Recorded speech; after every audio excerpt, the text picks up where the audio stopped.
We're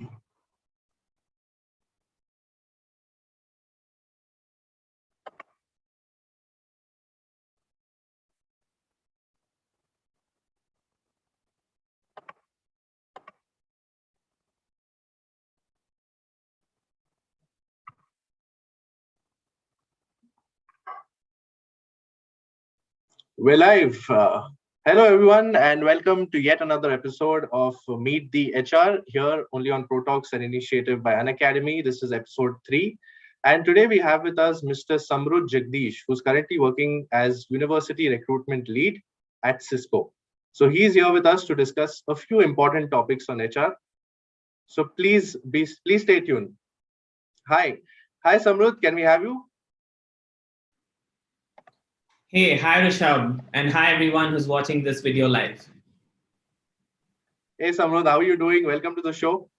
I'm doing great, Rishabh. Thank you so much. That's great. Just to start off the session, could you tell us a little bit about yourself and your background, please? Definitely. So as you rightly introduced, my full name is Samrudh Jagadeesh, and I'm currently working as the University Recruiting Lead at Cisco India. And I am basically from Bangalore itself. And I come from an engineering background, actually. So I studied at the RV College of Engineering. And I've been with Cisco ever since I started my career. And I have moved different roles within Cisco itself. So that's a brief background about what I come from and what I do now.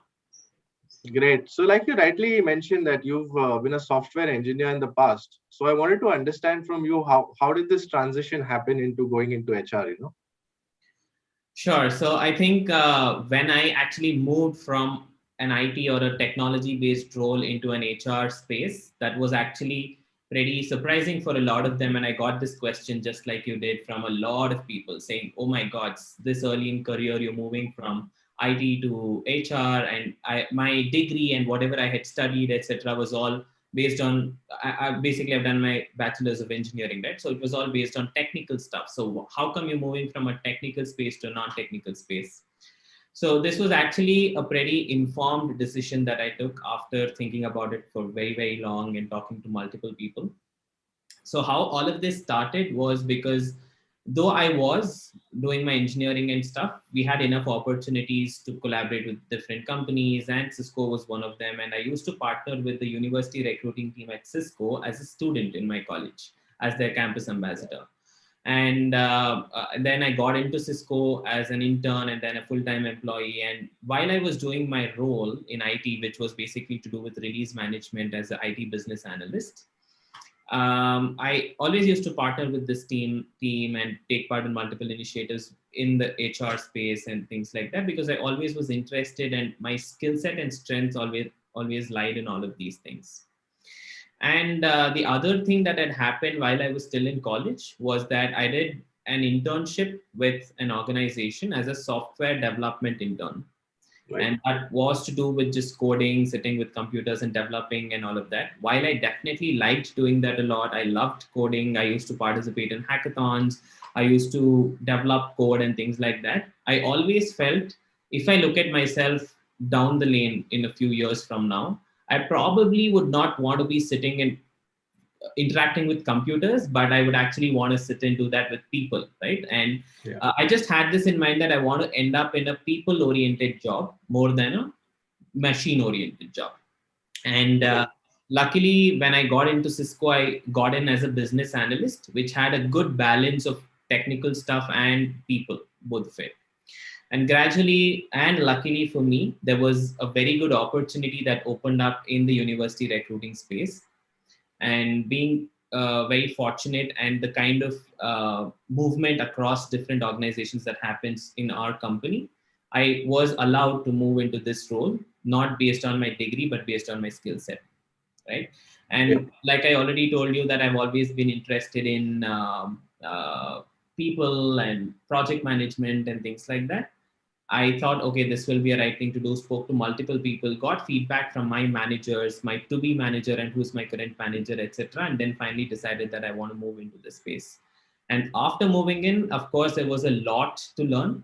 And given that I did not have the management background, which is one of the key things that people think is required to be in a space in HR.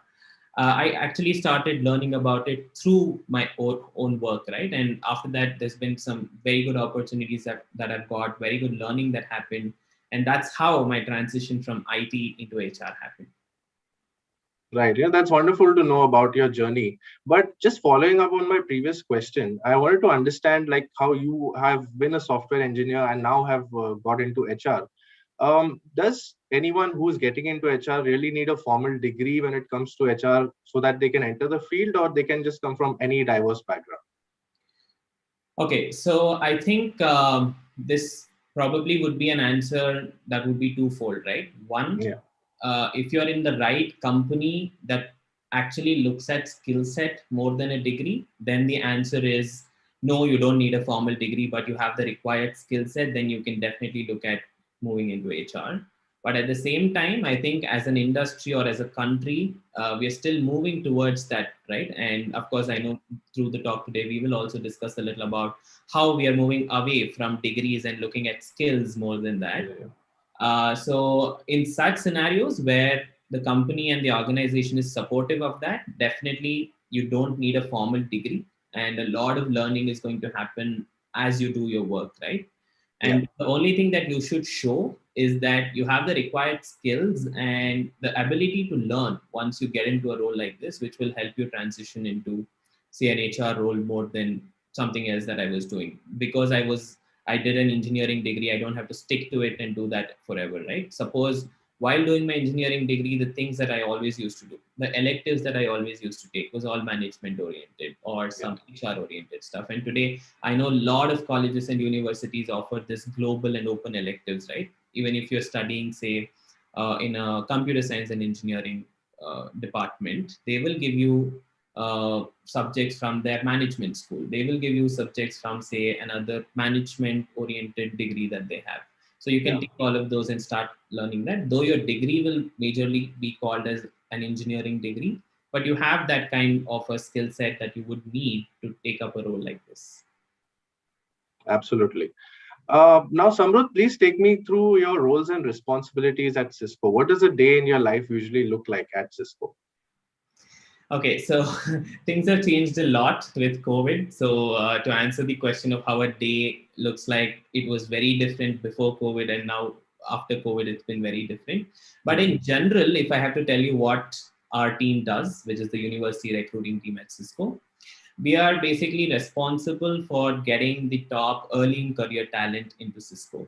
And our team and our company largely invests in early in career talent, and we know that they're the future leaders. So our team is involved in the end-to-end life cycle of hiring these people, right? And when we Yeah. say end-to-end life cycle, our team partners with them right from their demand planning. Okay, for this year, this many number of people having this skill set should be brought into this team, that those kind of things, right? And we also get into the strategy planning, where we come up with strategies of, okay, where we need to hire from, what Yeah. modes we need to hire from, and things like that. And then we actually perform the or execute the hiring as well, right? And hiring is a huge exercise in an activity in itself, so the entire thing is taken care of by our team, followed by which there are post hiring exercises that need to happen for any candidate that is taken care of. And then we onboard them and get them into the system, right? And especially in case of university hires, there is a lot to do beyond just giving them, say, their laptop, their access, and saying, hey, welcome, and finishing off, right? There's a lot of campus to corporate transition that we need to ensure that happens to them. So our team is responsible for that also. And of course, after they're onboarded, we handhold them and are closely involved in their initial few months and things like that.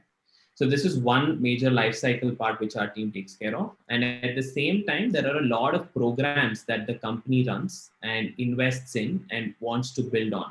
Say, for example, our biggest vision is inclusion and diversity, right? So if Yeah. there's a diversity oriented program, and we want to actually showcase our community impact, or what is called the corporate social responsibility, and there's a program like that that we need to do with the early in career. Or there's a new program that needs to come in where we look at new kind of talent apart from what we've been hiring. So So all of these programs are also managed by us. So in a day, depending on the season, right, through the 12 months, there's a calendar of when what happens. So different things happen at different parts of the year. And depending on that is when we decide, discuss, and perform different activities and do all of these things that I mentioned as a part of the life cycle, plus a lot of this project and program management when we are doing it. And I am actually involved in this entire thing that I mentioned all the while. And of course, my entire teammates and colleagues and everyone together achieves this at the end of the day. So in a nutshell, if I have to say, we actually act as that bridge between people who have aspirations, the talent that has aspirations to opportunities. That's what we do. That's wonderful and very interesting to know. And interestingly, you also mentioned about a particular subject that has engulfed the world at the moment, which is, of course, the pandemic. So I just wanted to understand from you, how has that affected the industry and Cisco in particular? And what do you think this current state is and how do you see it going forward? Sure. So I'll probably answer this again very specific to the hiring space that I'm in, right? And not specific to Cisco, but to the industry, if we were to look at it, and not just the hiring aspect, but anything and everything that we do has gone remote. Yeah. About 2 years back, if you had asked me, is it even possible to hire talent from universities just sitting at wherever our places, right? Wherever they are in India, outside India, any place that they are, we wouldn't have even imagined it. But all of that is happening today, right? So the biggest thing that has happened and pretty much known to everyone is that we have moved from being in person for everything to remote. And with that, obviously came a lot of challenges. With that came a lot of opportunities. And the last 1 year has actually been a lot of learning for the companies and the universities and people, just employees, just as such, right? So the hiring space specifically has been taken over by virtual mode of hiring and stuff like that, just like how we're talking now virtually. And probably this would have been a talk show in some campus where we would have been sitting on a stage and a huge room of audience. But at the same time, today, technology has actually enabled us to do this virtually like this. And we still have so many people watching this and getting the message that we want to give to them, right? So that's what has happened majorly if we were to look at this space. And slowly, the non-tech industry or say manufacturing or those kind of industries that require people to be in person, right, are innovating so much today, not just the tech industry. And that's why I'm coming into that. And they have also started doing all of the activities that they used to do in person remotely. So the biggest thing that has happened is that. And because of this digital transformation or move, everything is available at our fingertips for us today. Yeah. And, and to be very honest, what we used to do on campuses where we used to travel and track everything on papers and probably in some systems, everything is available, say, on a digital dashboard for you real time. And that helps us as a company, that helps the students who are going through the entire process, etc. Right? So that's what I think has been the biggest transition or a change from what it was pre-COVID to now. Right, absolutely. And in your opinion, I just wanted to know, how does one really prepare for a role in tech? Because I believe that nowadays it's not just about coding. There's a lot more to it than that. So how does one go about preparing for a role in tech? Sure. So like you rightly said, tech is way more than coding. And I'm sure as in when people or students get into this industry or when they actually start exploring the industry, they come to know that tech is beyond coding. And I myself had this realization when I had to take up a role in the organization that I'm in, right? Like I told you, I started off as an IT business analyst. So I never even knew that if I want to join a tech company, I can do something other than coding, right? And that probably involves, and what I used to do was release management. And what is a release? So when someone writes the code and wants to put it into some complex system, there needs a central team that can manage the entire thing, right? And all of these things we are coming to realize as we get into the industry. And I think through these kind of sessions or messaging that is going on in the ecosystem today, slowly people will come to the realization that tech is beyond coding. So if you ask me, how should one prepare for a role in technology or a technology company? I think the major thing that you need to have is a passion for technology, right? And in whatever role you are in, including a role like mine, right? Because I'm in HR, that does not mean that I don't need to know technology or I can move Yeah. away from technology. So any role that you can speak of, your passion for technology becomes very important. And at the same time, there are a lot of roles that you need to explore and understand what the requirements for that would be. Like if you're not becoming a developer, say you want to move in the path of an architect or a designer, or say, for example, a UI UX designer, right? And it's not just basically sitting and designing a page, right? There is so much more to it. And today there are so many fields that have come up, like say human computer interaction. Of course, it's been existing for ages, but Yeah. today it has become so important because people want ease in anything and everything that they do. And these kind of roles help in ensuring that it happens. And companies have largely started investing in talent that are not just into coding or not just need to come and do development of their product and finish it off, right? There's a strong ecosystem around this developer that needs to exist. So if Yeah. you to prepare, you first understand what's your skill set or the strength, right? If you're not good at coding, that's completely fine, but you really want to work in technology space, right? That's Mhm. completely okay. So you first realize what is the strength that you have, Yeah. and then you explore the roles that's there in the industry today or in a company today, and then try to associate yourself in a way that you can start building your career path towards getting into a role like that. Yeah. So doing a self analysis becomes very important. And definitely Being curious as well. Yeah. yes, and definitely that comes with the passion that you have for technology, right? Definitely for people who are into coding, right? That's a skill that is required. But what you need to think about is how logical you are, how much optimized can your code be. And today, while hiring, right at the stage of hiring up to wherever you are, there's a lot of this competitive coding, right? There are so many platforms that offer that. So you start practicing these so that you are aware of how coding happens in an actual company and how much it is different from what you would have done while you're studying this theoretically or probably in your lab exercises or something when you're doing a course. So you understand that and then start working towards whatever you like. I think that's how you prepare yourself for a role in technology space, but not necessarily a developer. Right. Absolutely. And very well explained there. And my following up to my previous question, I just wanted to check with you. For someone who's just coming out of university as a fresher, what would your advice to them be? When it comes to interviews, how would you get them to prepare for interviews?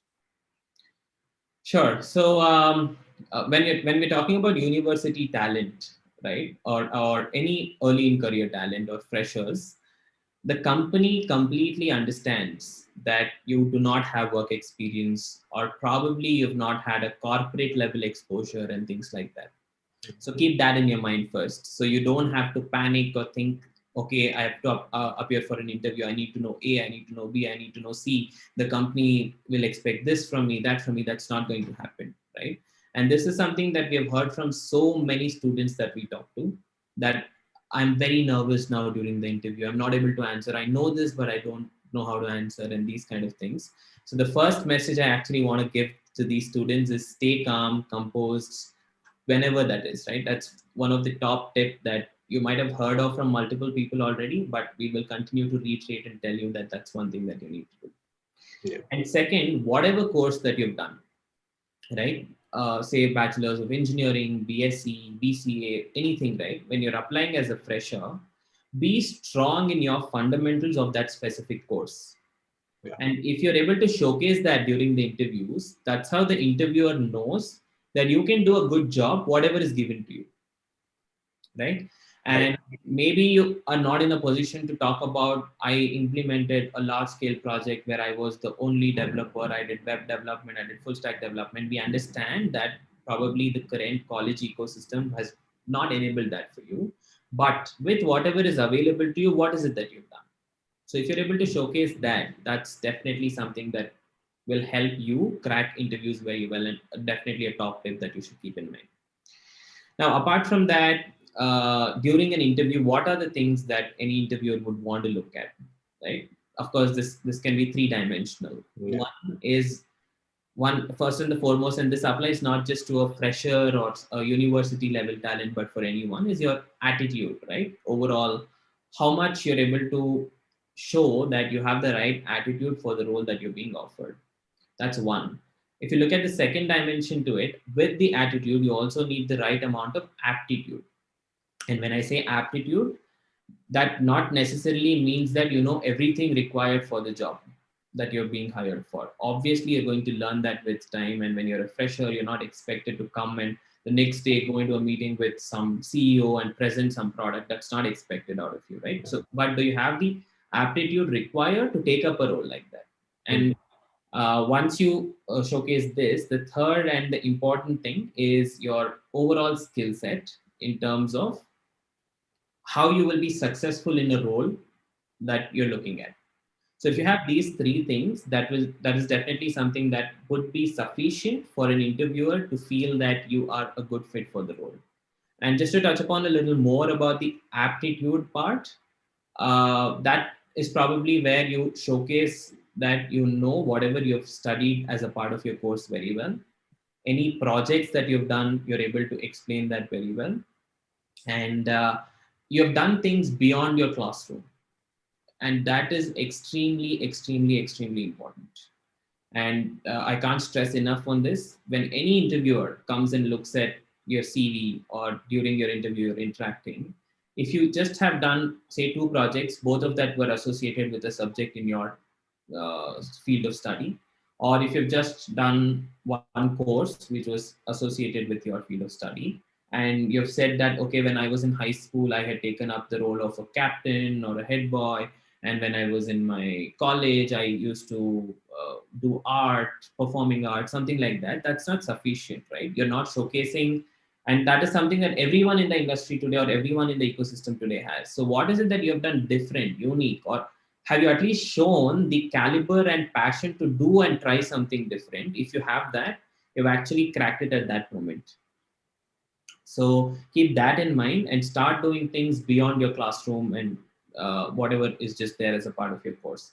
That could include things like publishing papers, right? And today, research papers publishing is something that a lot of students do. And there are journals that are there enough in every domain that we can speak about.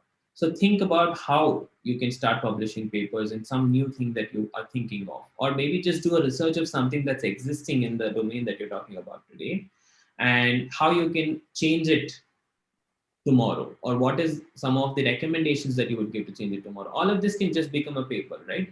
And if you in an interview say I have 3 publications, 4 publications under my name, that actually creates a difference for the interviewer, where it shows that you have the mindset to do something beyond, to think creatively. So all of these things.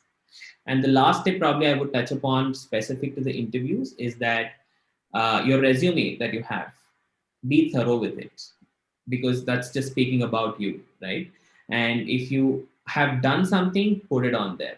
Now, because I told you now that you need to have done A, B, C, D, E, if you just try and put something or cook up something and put, or you've done this much, but you're showcasing this much on the resume, that's not going to help you. So be honest, be transparent, put what you've done, and be thorough with whatever you have on your resume.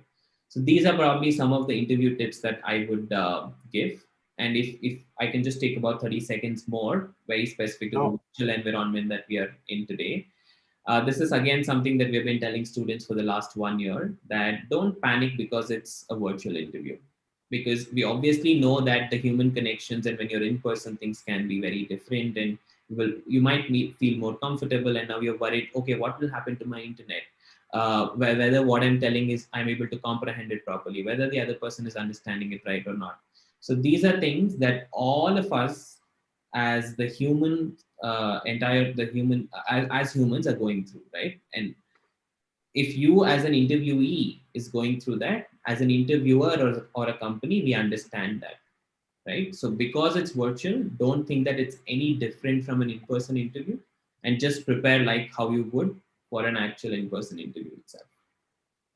Absolutely. And Samrudh, you've just given like a crash course on interview preparation right there for all our viewers. And I hope they're listening and watching and taking notes of this. Right, and you just previously mentioned while answering about emerging talent. So I just wanted to check with you that nowadays companies, right, they're moving beyond the traditional model of just hiring from tier one and tier two colleges, and they're also when it comes to tech, and specifically they're hosting events like codathons and hackathons. So I wanted to hear your views on this. What do you think about this changing trend? Yeah, and I think that's definitely a very good question and very relevant in the industry today. If you go to any big company or a small company, right, they're all talking about this. So it's very, very good that as an industry and as a nation, we are moving towards this, where we are valuing skills more and more and more than Absolutely. say, a degree or a background or something like that. So that is happening. And like you rightly said, today companies have started looking at talent as something beyond just tier one, tier two colleges or campuses. And okay, I go to college ABCD and that has the best talent. I'll go hire 10 people from there and get them into my company. I'll go to college XYZ, then I will hire this kind of talent and just get them into my company.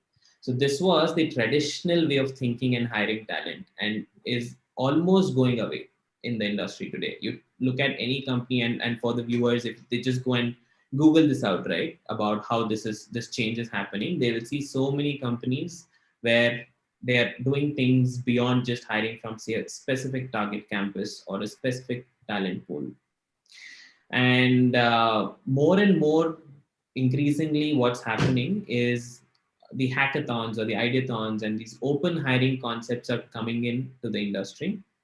And that is definitely a pointer to keep in mind for all the viewers and for anyone in the talent ecosystem that they are in currently, right? It's important that they look out for these opportunities, and a lot of companies today have started running open hackathons, right? And I'm sure our viewers already very well know what kind of competitions we're talking about, say the Google Summer of Code or the ICPC contest and all of that. Or very similarly, even in our own organization, we run something called the Ideathon, right? Where we are specifically targeting institutions beyond the tier one and two and getting them into Cisco through a different kind of hiring called the Ideathon. And what that is, how that is, I'll probably not get into the details of that. But what that means for the industry is just because I'm not from tier one or two tier one or tier two universities, that's the end of my opportunities. That does not happen anymore, right? So Yeah. look out for these kind of opportunities that are there. Participate in a lot of these events that are organized, workshops that are organized, sessions that are organized by companies. And if you are able to do a lot of self learning by yourself, and if you're able to showcase that, irrespective of where you come from, what background you're from, which college you're studying in, you can definitely crack interviews. And I can assure you that as an industry today, as the tech industry today, a lot of companies have started looking out for talent in this entire space where the skill is valued the most compared to the degree or the college. Right, absolutely. And like you just mentioned, people like students for that matter are nowadays looking at various avenues for upskilling, going to website X, website Y, website Z, and looking at various courses they can take up specifically for tech and software. So, do you believe that nowadays, when companies are hiring, they are looking beyond just formal degrees, and nowadays that's not become a parameter anymore, and they just look at whether a person is really interested and they're putting in the required amount of effort to gain these skills. Absolutely. So again, this is a very, very happy thing for us as a part of the industry. And given that I interact with so many students day in, day out, right? And that's not just through the company, but through various other avenues when we visit different campuses, when we talk at different places. One thing that they always have in mind is, okay, I'm doing this degree, but I want to do something else. How will I tell the company that? Or how will the company get to know that this person has this talent that I'm looking for, though he's not coming from a degree like that, and how will they pick them up, right? So it's very good that again our industry and the country is moving towards that kind of a thinking and a model today. And this is something that has been existing in a few of the foreign companies or in the foreign countries where companies are existing today, and they've been hiring talent beyond degrees. And if you just go to Google and type it out, right, non-degree talent or people who do not have degrees, what beyond degrees, how that is. A lot of companies have announced formally that we will not look at degrees as a parameter anymore for our screening. It's okay for us if you don't come from, say, I'm just taking an example. It's okay if you don't do a bachelor's of engineering in computer science. Are you having the skill set required for our tech role or a software developer role? Then you apply and go through the process. And through the process, we will filter out, right? Because in that is how we get to know whether you're fit for the role or not. And there are so many companies that have, like I said, announced that you don't need a degree to apply to our roles anymore. And this has been increasing a lot in India. And I don't want to name companies, but if you just go and look at it online, you will yourself realize that a lot of companies today have started looking at talent who do not have formal degrees, or they've removed that whole parameter of having a degree to apply for a role. Now that's one. Now, if not a degree, what I should do, right? That's the question that will come in. And that is where these certifications are going to play a very, very major role.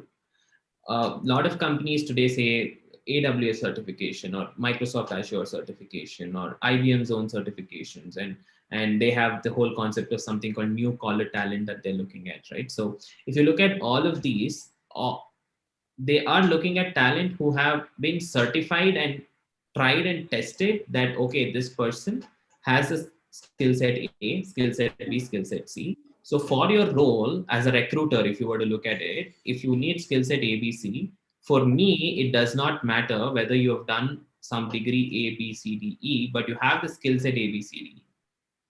So I'm going to pick you and put you through the process. Now, what the process is, it'll obviously probably be at par with anyone who has done that degree will come and take it up.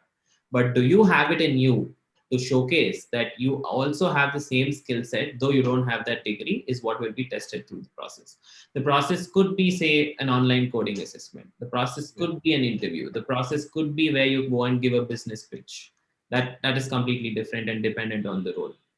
But these certifications definitely help, right? And a lot of companies today have realized that these certifications are not easy to crack, right? Though someone might be going through 4 years of education, say in engineering, and would have studied so many subjects, and at the end of the day, getting a bachelor's of engineering in so and so degree, versus a person who has undergone a certification for 1 year but specialized in that specific field, gone through numerous tests and assessments, and finally achieved that assessment.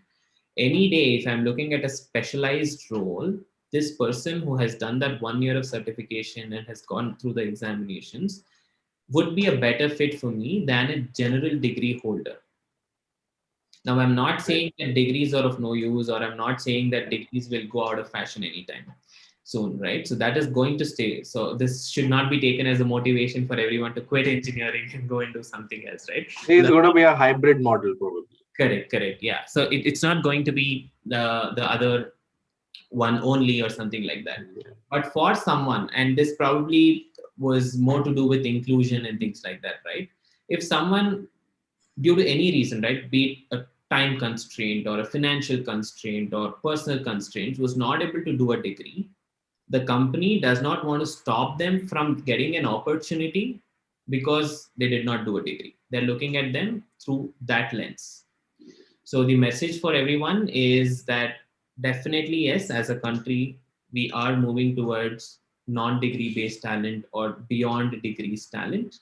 And that's going to happen with time. So if any of you are thinking that, okay, I'm doing something now and I want to move to something else, start doing certifications and things like that in that space, because very soon we are going to move towards that model of hiring through skills and not through degrees. And the second and most important thing to keep in mind is, just because I have a certification is not enough.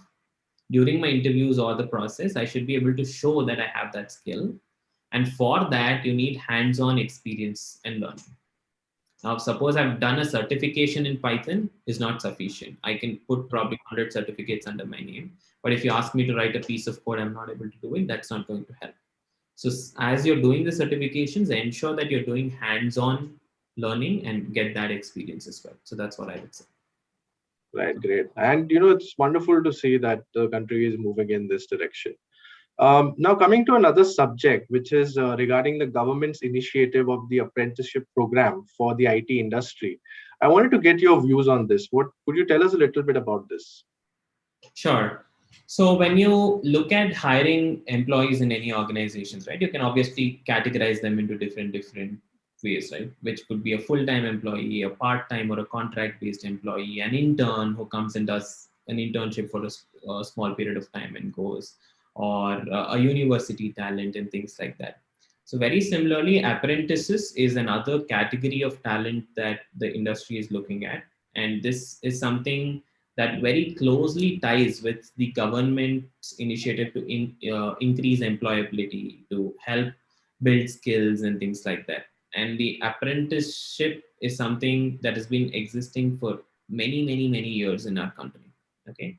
And like you rightly said, it's been extended to the IT industry. So before this, there used to be apprentices, say, in factories or floors that used to manufacture something. So in the manufacturing industry or in the some other factory, all of these places, there used to be apprentices.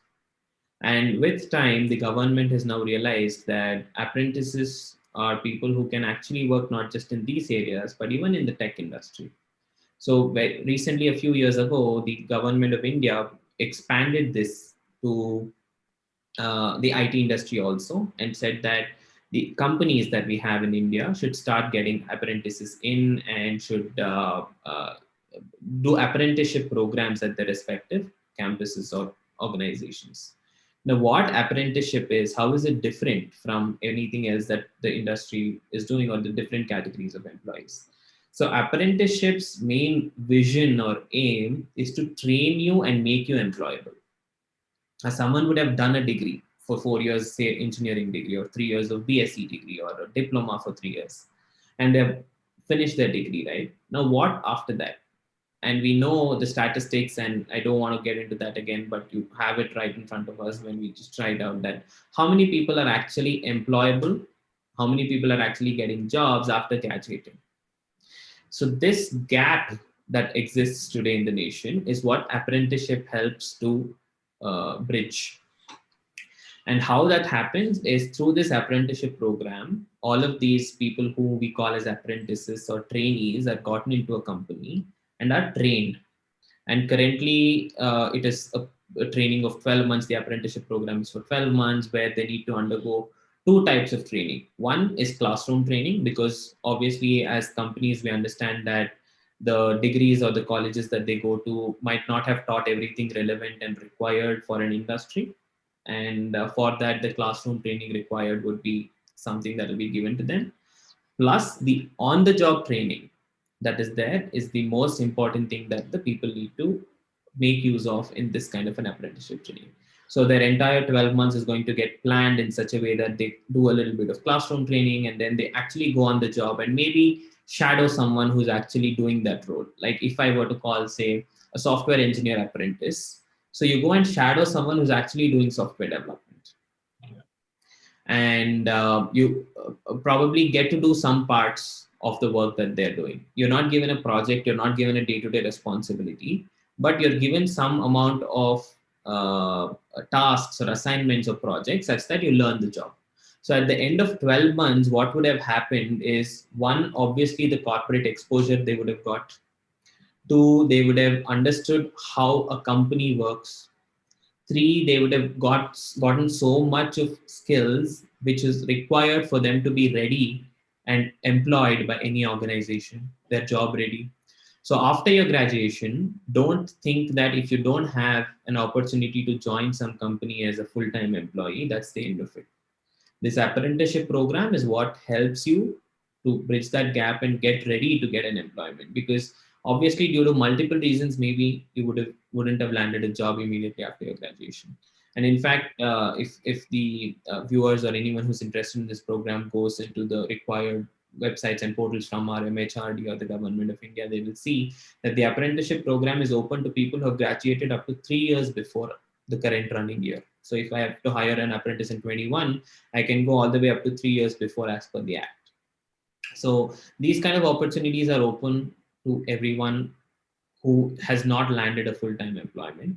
So this, I think, in my personal opinion, is definitely a very, very good opportunity for people to make use of. So what I would suggest or recommend to people is start looking out for these kind of apprenticeship opportunities. It's okay if it's not a full-time employment, right? And you don't have to think that, okay, 12 months, this program is over, then my life is so uncertain after that.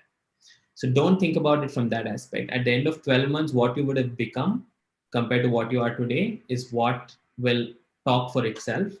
And you will be in a position to land any job at that time, maybe in the same company or maybe in some other company.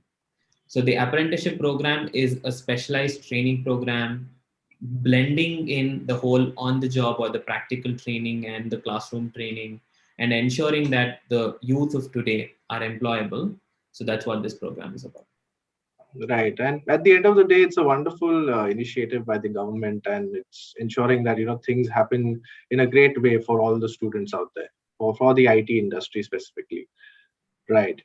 So now coming to my next question, Samrudh, I just wanted to know from you, when it comes to technology in HR today, technology is just rapidly evolving today. And the whole idea of technology is to make processes simpler and more simplified. So that brings me to my next question, which is all about HR analytics. So I wanted to understand from you what HR analytics is all about. Sure. So, and that's definitely something that ties to how the HR industry is moving today, right? And what's the trend that's there in the HR industry today. So analytics is a very, very big word, right? And it's a tool. Where you will use it and how you will use it is what creates the difference. Probably today, data analytics or just analytics is existing in a lot of industries already, and they're doing a lot of good work in terms of that. Now, that is getting very closely knit with the people aspect or the HR aspect of the industry. And you may see, if you just go online, that there are so many certifications in analytics. What exactly happens or what you learn through these courses or what our industry is moving towards is you have data, you process it and you analyze it. How you can utilize this and do or make data driven decisions, which becomes extremely, extremely important.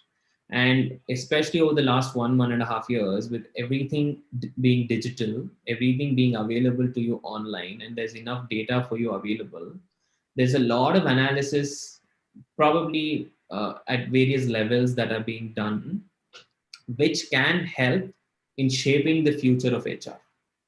And like you were mentioning a few questions before, how we will go into a more of a hybrid model in every aspect that we're going to. Even the work is going to be hybrid.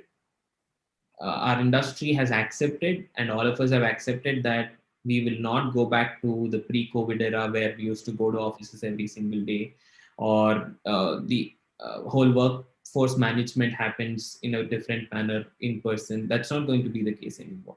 So this analytics as a tool is what's going to help us build this hybrid environment.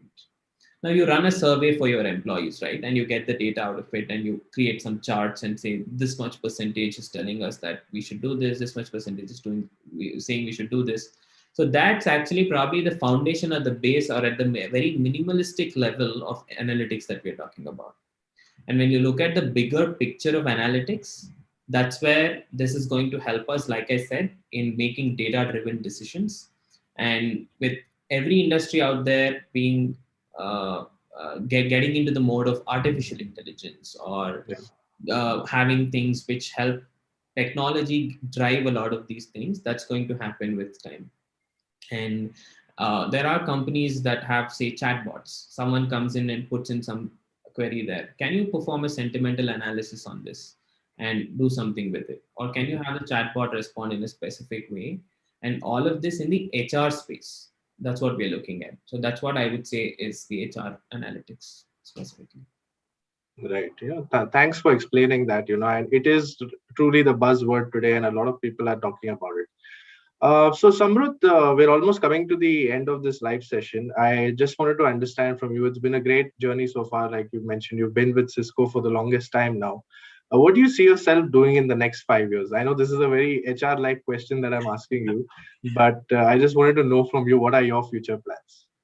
Definitely. And then because you said it, I will tell you this. This is just a conception that, okay, if I go into an HR interview, they'll ask me, what will you do in 5 years from now? I Mm, don't know what I will be doing tomorrow. That how can mm, they ask us such a question? So we've heard this a lot.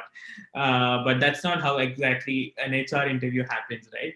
I'm just calling that out. mm. Yeah. Sure. Anyway, so if you ask me what's in store for me or what I'm looking at myself doing in a few years from now, probably I don't have it all clearly chalked out. But what I do know is something that I already started off my session with, where I knew very clearly that I want to be in a people centric job. I want to be doing something where I probably will run huge programs, look at end-to-end portfolio management, and these kind of things. So that's what I am looking at, and probably it's very specific to the space I am in. Right, probably what I'm doing today is just the university recruiting and the life cycle there. But how will an organization or a company entirely look at their workforce planning or their strategy?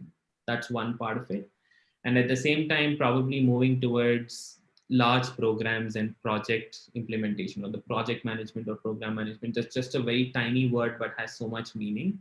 I want to be getting into these kind of things and look at myself doing that in a few years from now.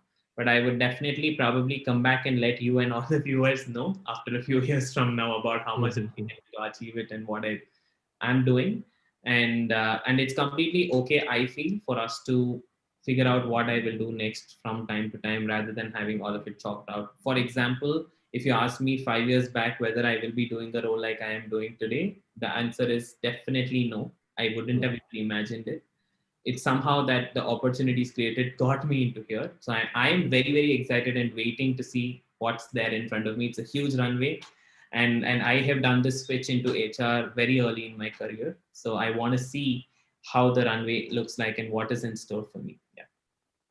Right, that's wonderful. And be it whatever the future holds for you, we here at our academy would definitely like to wish you the best of luck in whatever happens in your life going forward.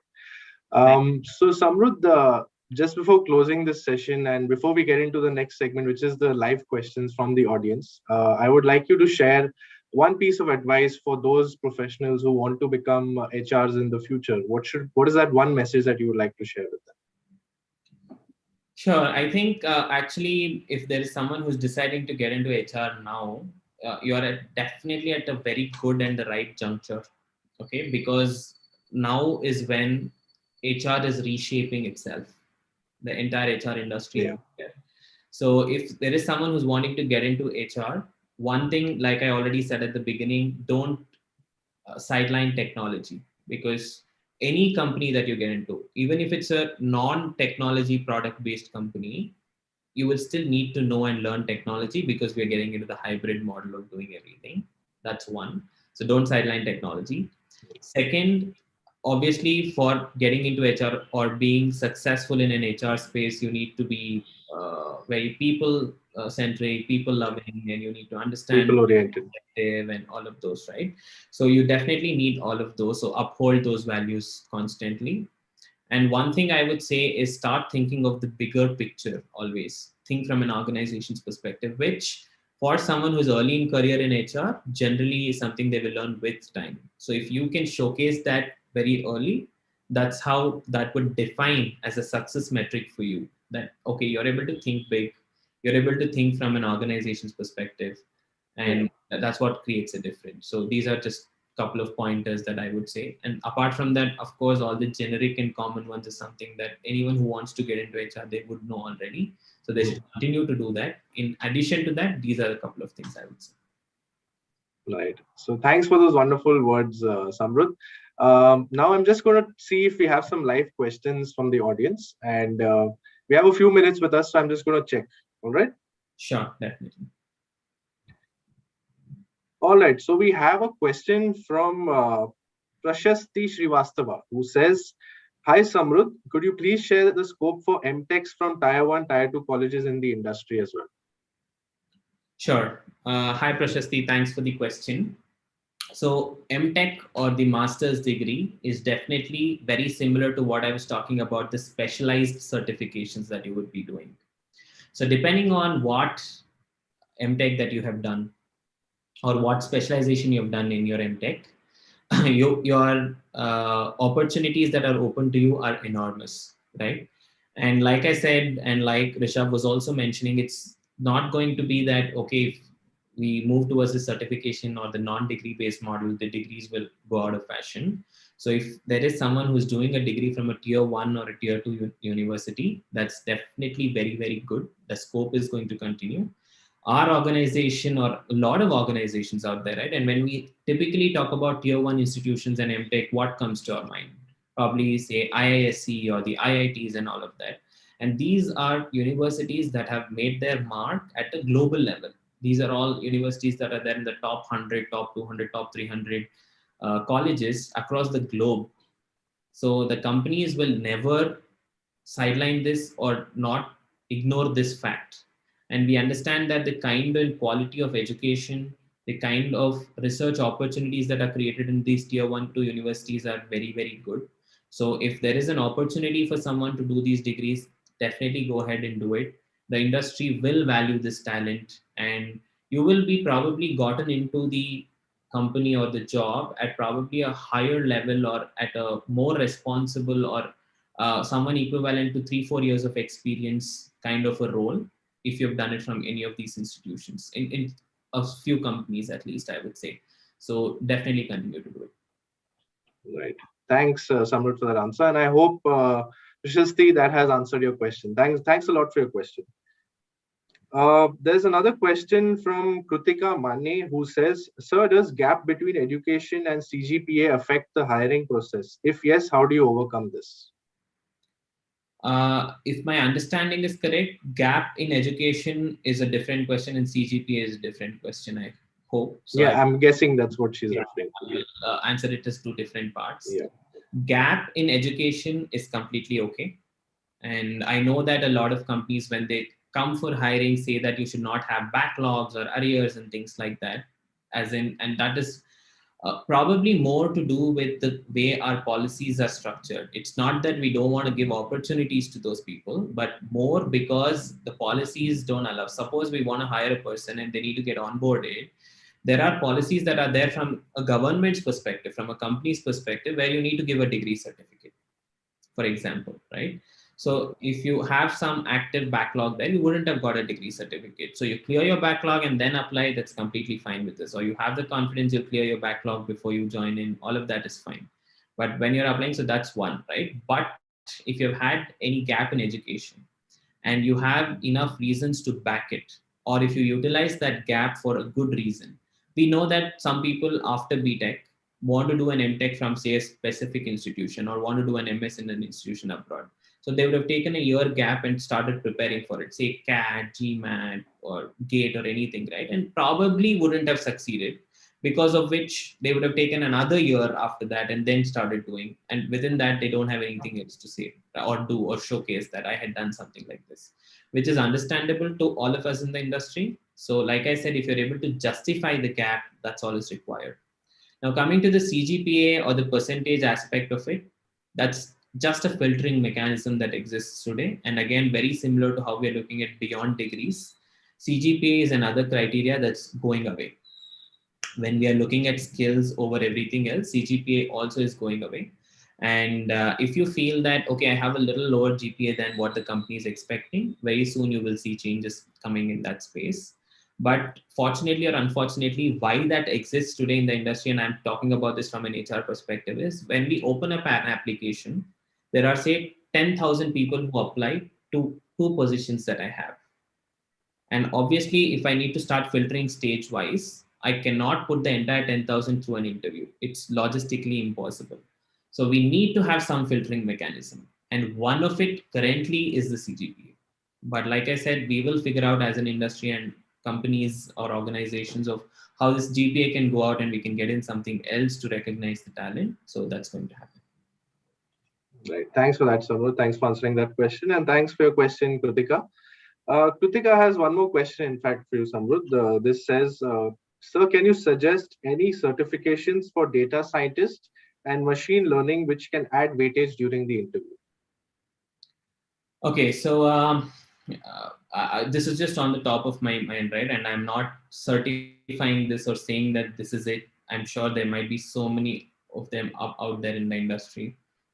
A couple of them that I've heard of is, say, the IIM Bangalore has a specialized certification or a program which is related to analytics and data science. Triple IT Bangalore, for example, has some very good ones. A lot of these IITs run distance education, and today a lot of abroad universities have started this distance learning or an open schooling kind of thought process, and they're offering their courses across, right? So I would suggest that you explore all of this, and there are enough reviews written about this by people who have taken up the course. So if you can look at that, and that is actually what acts as a testimonial to these courses, right?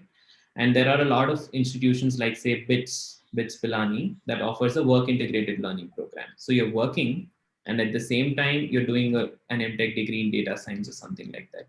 So these are some of the programs that definitely Kritika can explore. And probably if she has a shortlist and wants to connect later with me to understand, I'm happy to answer that. Rather than me giving a shortlist and saying do A, B, C, D, I would suggest that you explore what works best for you and then come back to me. Right, Kritika. Please do get in touch with Samrudh if you have any further questions for him. He'll be really happy to help you. Um, okay. There's another question from Sudha who says, does being skilled and not certified bring down the chances of selection? So, like I was just explaining in the previous question, there needs to be some means for the industry to know that you are one of the people whom we need to put through the process. So, if not a degree, certificate will again help us recognize that. But if you're able to probably get a referral, or you're able to showcase in some way, for example, there's a lot of these platforms, the coding platforms, which run coding challenges. And you don't have a certificate, you don't have a degree, but you've been coding constantly on those platforms, and your rankings are available, your scores are available. And we will probably go and look at, as recruiters, look at those platforms and start picking up the top people from there, contacting them and understanding whether they're interested in opportunities. So all of that is going to happen. So it's okay for you to have skills and not certificates or degrees, but you need to find some means to show that you have those skills among so many people who are there applying for similar roles and jobs in the industry. So that's what it is. Right. Thanks for that, Samrudh. And Sudha, I hope that answers your question. So I guess that's about it, Samrudh, for the live questions from the live audience. With regards to this session, it's been wonderful. And thank you so much for being with us and sharing your invaluable knowledge and all your experiences. I'm sure that, who's ever viewed this has definitely taken note, and this is really going to help them in the, years to come. And so thank you very much once again. And your last thoughts of being with us? It has been an absolute pleasure, I would say, and especially in the era that we are in between the pandemic. It's an excellent initiative by an academy. And I have obviously been following so many of your talks and series and things like that. And you have so many different tracks, right? And one of it is the HR ones. So you all have been doing an absolutely wonderful job. So congratulations to your team on that. And I hope with whatever time we have spent and insights that I have given, some people have benefited out of it, and they make the best use of whatever talent that they have and find the best opportunity for themselves. So that's what I would hope. I definitely want to thank you and the entire team for this entire opportunity where I could come and share my views and talk to you all and so many viewers, sitting at the comfort of my home, reaching out to so many people at once, which the technology has enabled for us. So congratulations on doing something like this, and thank you so much. Right. Thank you so much, Samrudh, once again. And on a side note, I love the background at the back. Thanks so much. So yeah, that's our official hashtag We Are Cisco that we follow everywhere. Thanks a lot. Thanks. Yeah. All right, Samrudh, thanks for being with us. Bye-bye. Take care. And thank you to the viewers for tuning in. Thank you. Thanks all. Bye.